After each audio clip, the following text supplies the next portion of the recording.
নাকি আপনার মাও নাই? না না, মা আছে। আপনার মা কি মাইনে নিব? আপনার এক মার সন্তান, আপনার মা যেমন আপনার মা যে চোখে দেখে ওনারও তো এই চোখে দেখে। আপনার দুই ভাই বোন যেহেতু এক মার পেট থেকে আসছে, হ্যাঁ, তাইলে কিভাবে এটা সম্ভব বলেন তো? এখানে সম্ভব তো, আমরা তো হুজুরের লগে আলাপ টালাপ করে সবকিছু করে আমরা বিয়ে শাদী করছি। হুজুরের লোক আলাপ করে বিয়ে করছেন, কোনো ঝামেলা নাই তো? পাঁচজন যাই না, মহল্লাবাসী কোনো ঝামেলা করছে না? না না, এক সপ্তাহ ধরে ঝামেলা করেন, এক সপ্তাহ ধরে সংসার করতেছেন। দর্শক, একটা নির্মম ঘটনা কিন্তু ঘটে গেছে। ওরা বলতেছে এটা ওদের এলাকার নাকি, এটা কোনো সমস্যা নাই নাকি? না না, কোন হাদিসে সমস্যা নাই? আপনাদের বিবেকের কাছে আমি প্রশ্ন করলাম। ফতুয়া দিয়েছে, ফতুয়া বলে আমরা সব বিয়ে করছি। তো আপনার মানে এটা কি যায় ভাই বোনের সাথে? এটা কি ছি? আমরা রক্ত তো আলাদা, আলহামদুলিল্লাহ। মায়া কইতে পারে রক্ত তো আলাদা। আচ্ছা, মানে রক্ত আলাদা নাকি? রক্ত আলাদা। আচ্ছা, আপনি ইতিহাসটা বলেন তো, আপনার মা কেন মানে এই যে আপনার এই যে ভাই, আপনার মা প্রথমে মানে আপনার নিয়ে আইসা এই স্বামীর কাছে এসে বিয়ে বসছে, যে স্বামীর কাছে এই যে আপনার ইতিহাসটা বলুন তো, কেন আপনার মা বিয়ে করলো, বা আপনার এখন জীবিত রেখে আবার কেন ভাই বোন? আমার আব্বা আমার ছোটকালে রাইখা মারা গেছে।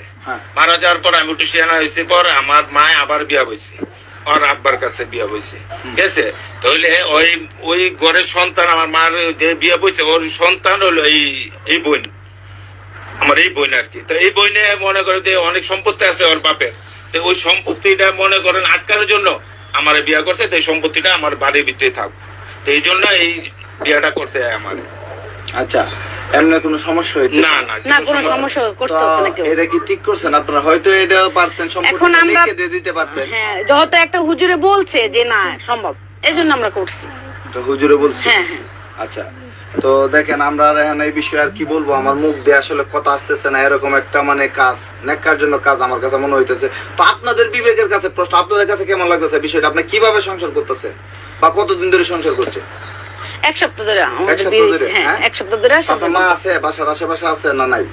আছে কোনো বাইরে বাইরে গেছে না? বাইরে গেছে। আপনার মা এই জিনিসটা হাসি মুখে মাইনে নিছে না? প্রথমে রাজি হয় নাই? না, প্রথমে রাজি ছিল না, পরে রাজি হয়েছে যে এগুলি এত সম্পদ কোথায়, বাইরে কি খাবে কেন, আমার দুই সন্তানই খাক। আচ্ছা, তো এটা তো মানে আমরা যে ভিডিওটা সোশ্যাল মিডিয়া আপলোড দিব, হ্যাঁ, সবাই আমাদেরকেও গালাগালিজ করবে, এমনকি আপনাদেরকেও গালাগালিজ করবে, হ্যাঁ, এটা কিভাবে সম্ভব? তো এই বিষয়ে আপনারা কি বলতে চান? এই বিষয়ে আমরা তো বললাম, আপনার হুজুরে আপনার যে ফতুয়া দিছে সমস্যা নাই, আমরা বিয়ে মানে কয়টা হুজুরকে আপনি জিজ্ঞেস করছেন? আমরা বলছি, আমরা যে এলাকার যে মসজিদ আছে, মসজিদ মাদ্রাসা আছে, ওর সাথে আমরা আলাপ করে যে জিনিসটা করা যায় কিনা, কইছে না, বল করা যায়।